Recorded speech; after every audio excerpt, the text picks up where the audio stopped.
healthcare, there is often too much information and not enough time. Here at the Melanin Initiative, we avoid TMI by breaking things down into language you can understand. We create a safe space for you to ask your questions and share our nursing perspective without taking up too much of your time. We're so excited today. We're speaking with our special guest and a returning guest, Kenya Hutton. He's here to tell us all about DC Black Pride 2024.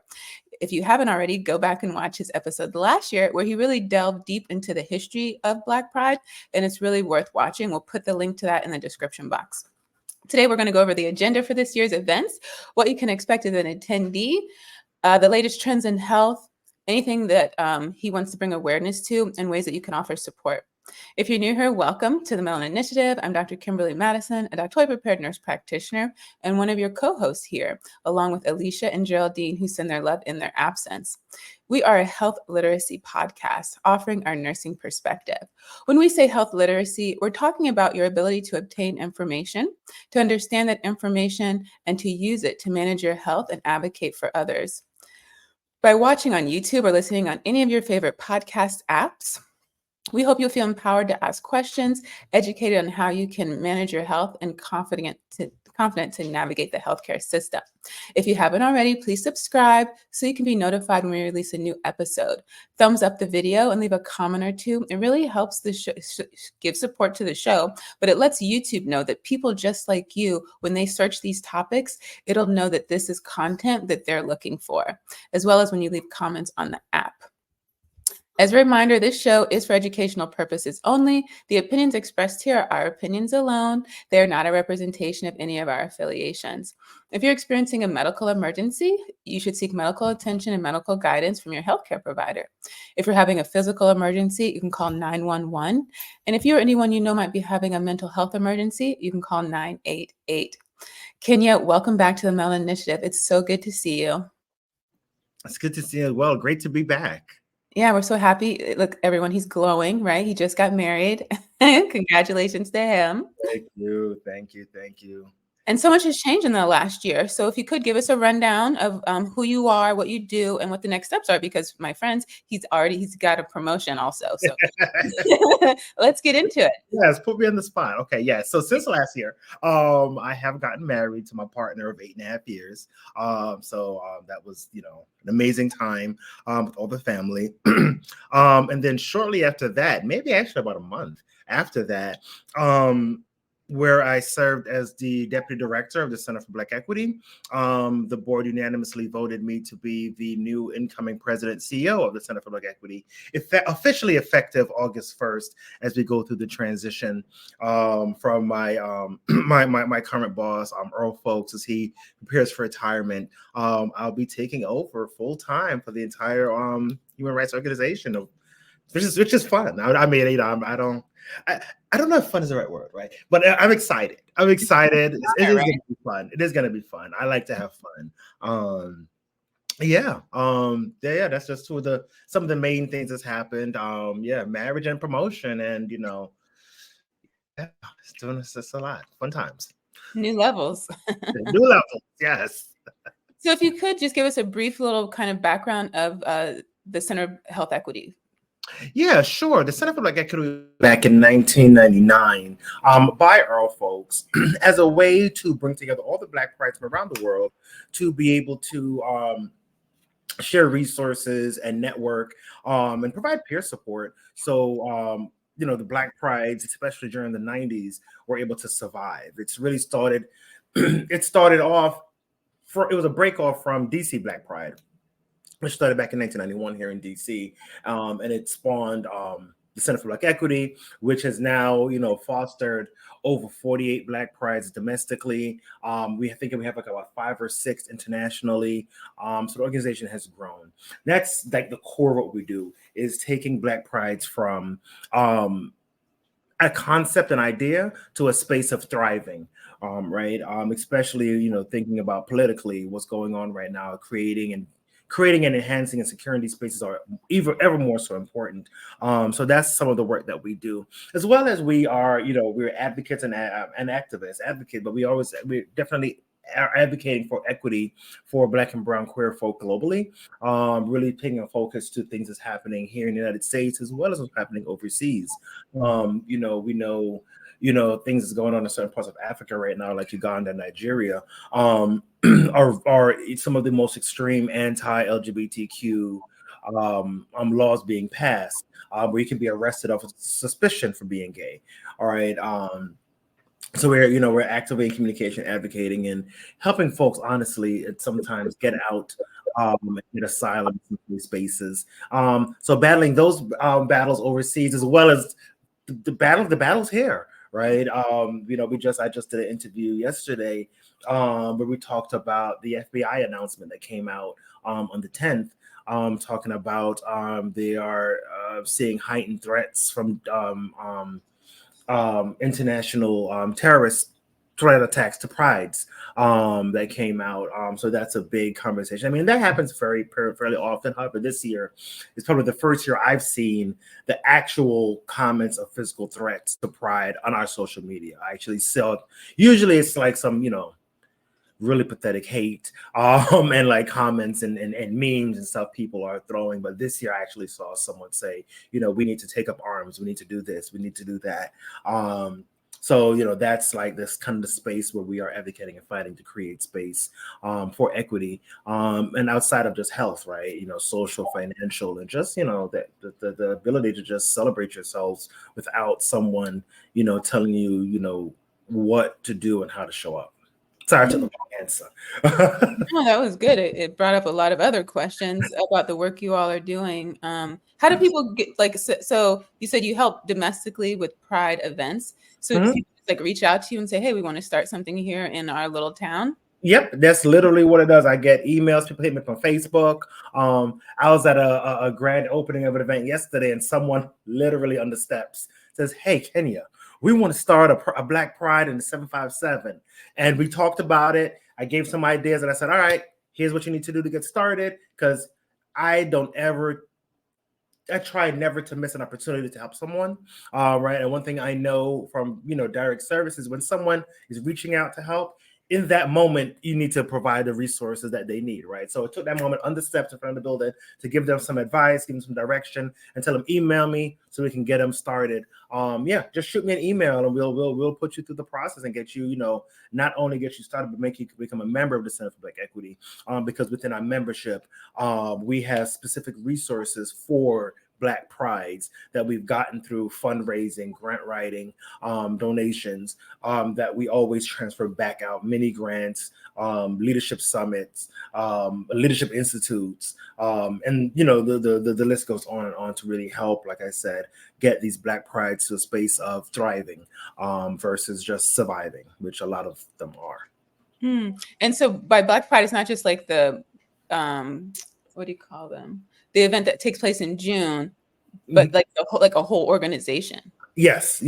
And that, and that's part of the work, right? It's trying to get folks from just having just a Black Pride event and really reframing their thought process from, this is a weekend for us to like come out, have a couple workshops, have a party, but realize that as a Black Pride organizer, you are a community mobilizer, right? You're able to get thousands of people to hear you, to follow you, to attend the things that you say to attend. So really helping train them, or actually say train, but really working with folks to get them to understand the real community level impact they have as community mobilizers and how to really do that. Because a lot of in the years I've been with organizations, some folks they don't look at it that way. Right? They came in as like, oh, this is Black Pride. It's a time for us to have parties and celebrate, whatever. But then when I sit down with them, when I talk to them about the history of how Black Pride started, right, as a way to raise funds for people that are being affected by HIV and get information and stuff like that, and then to move forward, it really starts to, you see that like click where they're like, oh, I didn't realize I was part of something bigger than what I thought. Right. I know I was talking to someone in the Netherlands who's joining us, and that's what she said. She's like, she didn't realize she was part of this like global movement for Black folk. And then once that light bulb hits, if we go into like, okay, now that you know the impact you have and what you're a part of, what you gonna do with it? right? Like now that you know you have the power, what you gonna do with it? How you gonna help your community with it and really work them through it to make sure they have community involvement throughout the year? Because one of the things I tell folks all the time is, I love the fact that we have Pride and we have Pride Month, and the technical Pride Month is in June. DC Black Pride's in May, but who else is in May? Dallas is in May. Philly's in April. So our prides kind of spread throughout the year. But I love the fact that we have Pride Month and that stuff. But I'm also, queer, LGBTQ, the other 11 months out of the year, right? So how, as Pride organizers, we can show up outside of that Pride Month and really continue to utilize our resources and our impact and our following, so to speak, to really make some social change. Wonderful. More than just Pride. Yeah, thank you for letting us know, because that's a wonderful resource, right? For those in and outside of the community. Yeah. I mean, we interact with these folks all the time, right? And if I can have a Pride and I can bring 7,000 people to one event, right?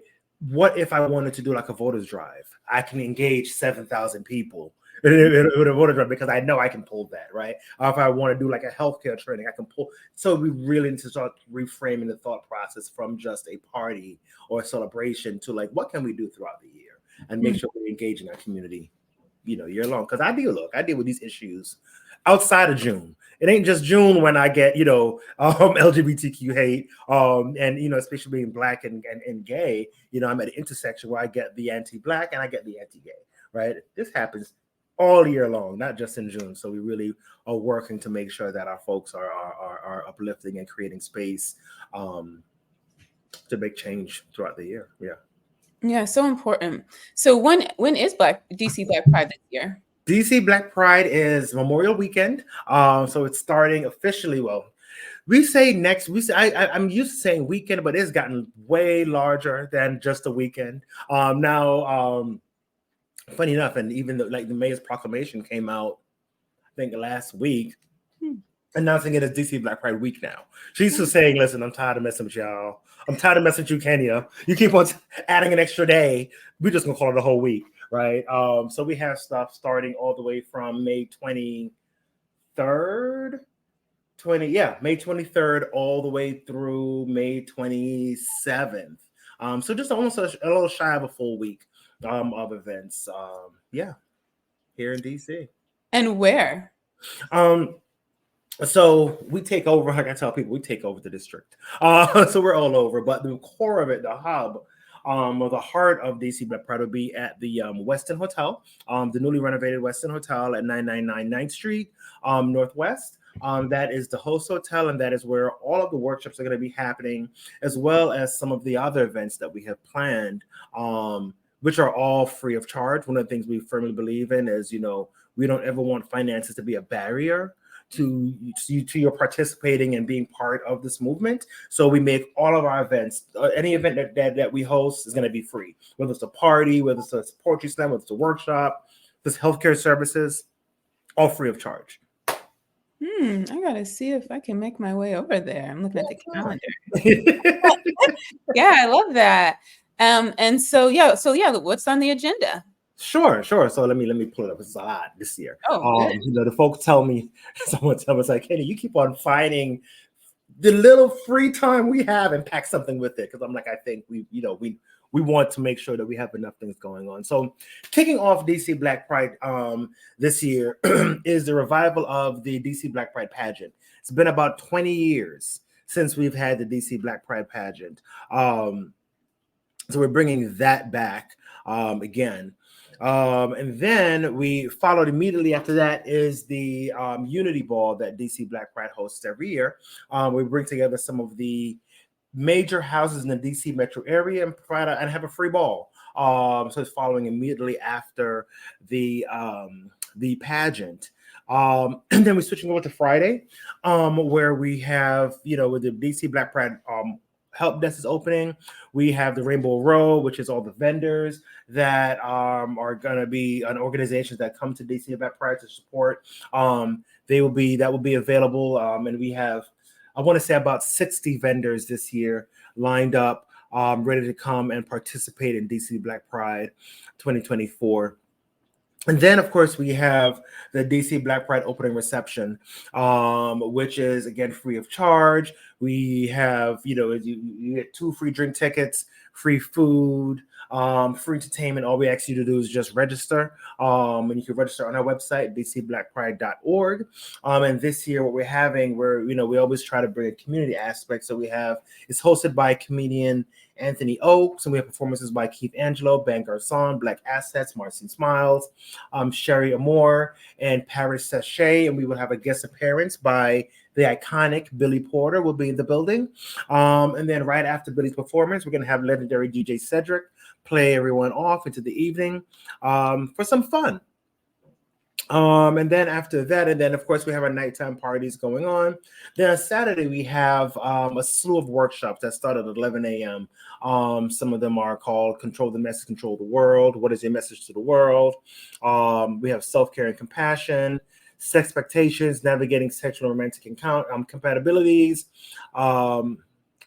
We have advocating for Black youth, Black LGBTQ youth in foster care, embracing diversity, mental health challenges in the LGBT community, empowering advocacy. We have a session from Pride in the Pews, Queering Theology, primary sources, elders sharing our history. So these are going to be folks that was there at the very beginning and be coming by and sharing some of their experiences of what it was like in the early days of Black Pride, using our voice to save lives, which is an interactive and engaging workshop on suicide prevention. What in the L, which is a session of all things lesbian. We have the Writers Forum with George Johnson. We have the Trans Town Hall with Justin Lindsay, who is the first transgender NFL cheerleader, and Giselle Barbie Royale, who is a multiple pageant holder, as well as some other guest speakers. Then we have an event called The Sounds of Black Pride, again, which is free of charge, free drink tickets, free food, and it's really just a party. Music through the decades. DJ Suspense, we play music from, the 80s all the way up until modern day. So that's a definite well-attended event, and it'll be an indoor-outdoor space. And then that evening after that, we have the Mary Bowman Poetry Slam, again, where we'll be having an open mic. Folks will be coming in, performing, and to win cash prizes, which is always good and fun that weekend. And then on closing on Sunday, we have what we call the Return of the Brunch and Babes, the iconic drag brunch. We bring together some of the top performers from around the world. Stasha Sanchez, Raquel Lord, Giselle Barbie Royale again, Haven Garcon, Exotic Lord, and Kyria Davenport from RuPaul's Drag Race, and a comedian from Atlanta, Sophia McIntosh, Tommy Ross, the first Black Miss Continental. So it's a great show. We use that as a fundraiser, so that one does cost. However, if someone does have difficulty paying and they want to participate, all they have to do is just contact me and I'll work them through it. But it is cost because it is a fundraiser. We use those funds to donate to organizations every year. This year, our organization that we're donating funds to is the Veterans Pride Suicide Prevention Coalition that supports LGBTQ veterans. And then of course, like I said, there's a bunch of nighttime events. There are Pride in the Park, Pride by the River, events at Echo Stage, a whole full weekend from the morning through night, back to the next morning again of events. And actually, I stand corrected. I forgot there's an event that has popped up on Wednesday, May 22nd, at one of our, at the official DC Black Pride bar, Thirst Lounge. They are, for folks that don't want to go to the clubs, don't want to go to these major spaces, we are encouraging everyone to go to Thirst Lounge, which is DC's only Black gay bar in DC. That's right on 14th Street. All information is available at dcblackpride.org. Just click schedule and you see all the information. Wow. No wonder it's more days getting added on. Yeah, but that's exciting, right? And you see the growth of what you all are doing and the need in the community to even offer all of those options. Yes. Because I try to sit back and listen to folks and hear when they say, "Oh, I wish we had this at Black Pride. I'm like, okay, well, next year we're gonna have it. And that's why it's moved from when I first got involved with DC Black Pride, it was just Friday, Saturday, Sunday. Now we moved it all the way to Wednesday to the following Tuesday. We have activities every single day, especially as we think about moving into World Pride next year. World Pride will be here in Washington, D.C. in 2025, and it kicks off with DC Black Pride, and it goes on for 2 weeks of Pride in the district, leading all the way to a rally march in Washington. We have the Human Rights Conference. It's going to be a sports tournament, a whole slew of things. So we have to really make sure we are elevating our spaces to make sure that, we have the people that want to come back to DC next year for World Pride. And I don't know when it's going to come back to the United States, because I think this is the second time. So, it doesn't really come all the time. So it's here now again next year. So, yeah, we're excited about this year and next year. You mentioned a lot of fun opportunities to participate, but also some pretty important topics, particularly when it comes to healthcare. I love that veterans are getting some attention. That itself is a whole episode, right? Veterans, Pride community. We know there's a lot to unpack there. And speaking of unpacking, you mentioned history and some of the people who've been there since the beginning. We know you're a walking historical text yourself. Have you written any books? Have I been in any books? No, written any. Written any books? No. I've been in plenty. People drop my name, but no, I haven't written any books. Folks tell me all the time I need to, and I'm just one of those people, like, I don't know where to start or stop. Like, I feel like if I wrote a book, you just need help, because when I ask you something, you go. Like the information is there, and especially if you have a writer assistant, they'll just organize it for you. But the text, most people worry about what am I going to say. You already have what to say. You just need it to be organized. It's funny you mentioned that because yes, I do plan on writing a book. And that one thing I always talk about, I'm always talking about documenting our history. And because, I tell folks, when I first came about, right, I started growing into my own, in the late 90s in New York City, I had a lot of people share their stories with me, right? That's how I learned a lot. I was one of those kids, even as a little kid, I always wanted to be around older people. And I always wanted to just hear and just like talk about it. And it wasn't even like hear them talking to me necessarily. I just wanted to hear them talk about back home. We're Caribbean people. So I just wanted to talk about way back when. I just loved hearing people talk.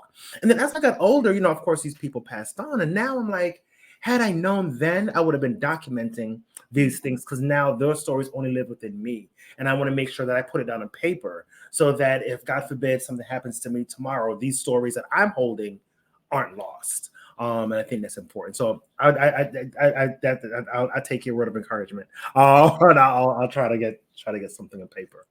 Yeah. And then do you all have a YouTube channel? We do have a YouTube channel. I've been struggling to put things on because I feel like I never have enough to say. But then I get on things like this with people like you, and then I'm just talking up a storm. So you get me to talk. So I don't know. Yeah. But even like all the connections you have, getting those people just to come on, talk about their Pride events, their organization, things they need support with.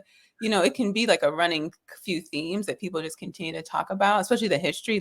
Me too. I'm a huge history buff. I just love that stuff, right? And all those stories, like, because you said you have some people coming who've been in the movement since the beginning. Mm-hmm. You just put them down with a camera and a chair and let them go, and then break it up, edit it later. Yeah, it's very true. Like, the people, there's 3 people that were on the incorporation papers back in 1991. Only one is still alive.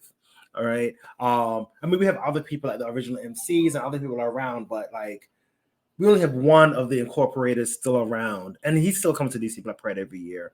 But I definitely have been talking. I don't know. I guess I just got to figure out, because I don't think I can do it. I want someone else to do it, but I guess I should just do it because I got. Yeah, and those people are talented. They're out there. They're ready to work. Yeah.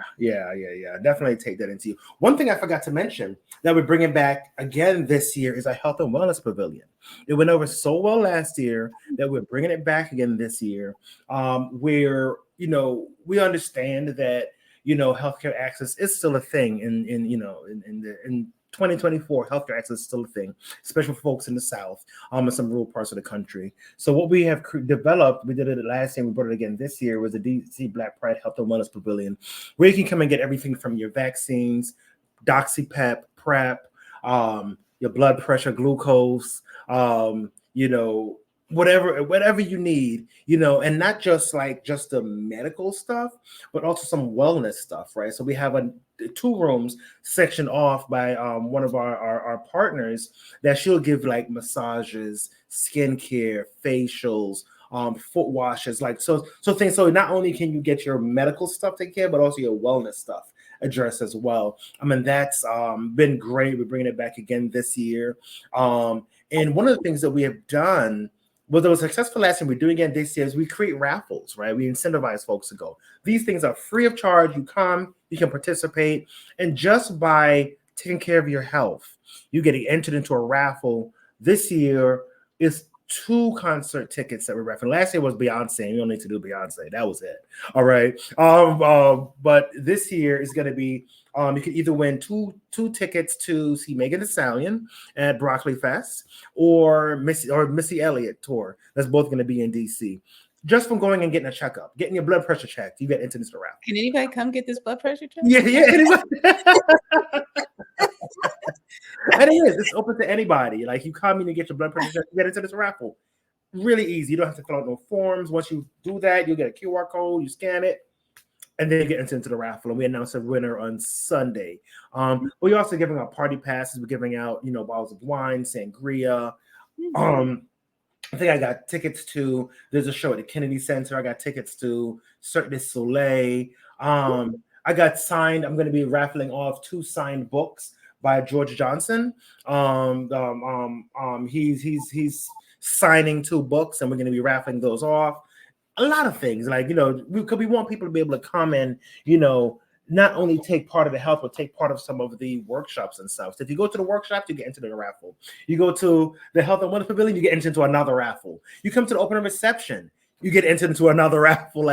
Everybody gets a raffle. Yeah, everybody gets a raffle because we want people to come and take part of these things, because sometimes folks don't know. They're like, oh, I don't want to go to that open reception, but they'll come and be like, oh, I had no idea. Right. Or the Health and Wellness Pavilion, right? We know that some of our community members need to really be better with seeking healthcare. So if I can get you to come and get your blood pressure checked, to get a vaccine, get a test, get whatever you need, and all I have to do is say, hey, you have the potential to win a concert ticket. We're more than happy to do that, to make that happen, because we want to get these people in there. And also like the workshops, right? Come to a workshop and get into a raffle, get some enlightenment, learn something. And we have, like you heard, we have an array of topics for everybody, right? So pick something that you really want to learn more about. I encourage folks to go to workshops that are different than how you identify, right? So you can learn about someone else, learn about another group. So that's what I encourage folks to do. Use this opportunity to go and learn about another group of folks, someone that you may not have known about, and get into a raffle to win something too. Like, it's a win-win. It's a win-win. Yeah, I love it. I'm really interested in the workshops and the vendor market. Is everything in the Westin, even the Wellness Pavilion? Yep, everything is in the Westin. So it's we literally have converted the Westin to a one-stop shop. On the meeting room level, what we did is they have some of the smaller rooms. We've taken all those rooms. So each provider is going to have a private room with curtains, doors, and everything, so you can go in there and have your privacy and confidentiality to talk to a healthcare professional and get your services done. And then one level lower is a ballroom level, where we're going to have the vendor wellness, the rainbow row, and all the workshops and stuff. So we have some privacy on that upper level, and then downstairs is where all the craziness happens. How do you get to be a provider in the pavilion? Just holler at me. Give me a call. Just give me a call, and we provide you with a vending table and 2 chairs. And if you need electricity, if you need whatever, you let us know. We'll work it out. But yeah, we usually put up the application on the website around January, February. But even after that, because we have, there's always people that can't make it, and we have changes outside of that. Someone wants to be a vendor, they just have to shoot me an email, go to my website or however, and say, hey, is there any spaces open? And we're always willing to work. We always try to make space for people that want to come and support us. I think it's important. Community members to have space, allies to have space. Could really want to make sure that DC Black Pride maintains a a space of welcoming and a space of community. It's a family reunion for some of us. There's folks that there's folks that I have right now that I haven't seen since last year Pride, and they're excited to come so we can see each other again, because this is our one time a year when we know we're all going to be in DC. So we get a chance to like see each other again. So yeah, so it's like a big family reunion for a lot of us. In terms of like the care that's being provided or even the topics, do you guys get into like children? Yes. So like this year we have the advocating for LGBTQ youth in the foster care system. We have been doing some work with the organization. We were planning on having something during DC Black Pride, but we realized it might not have worked out around LGBTQ adoption. It was called a Pathways to Parenthood workshop we've been working on, really helping, Black LGBTQ folks navigate the systems of getting surrogacy, being a foster parent or an adoptive parent.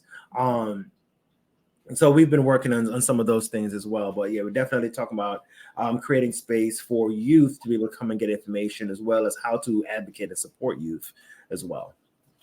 And then on the wellness part, are you doing like IV hydration or any derm, medical or cosmetics? I wish we could do IV hydration. That's an idea. I'm going to find someone to do that for me next year, because I've done it before and I love that treatment. I've done it before when I used to bartend.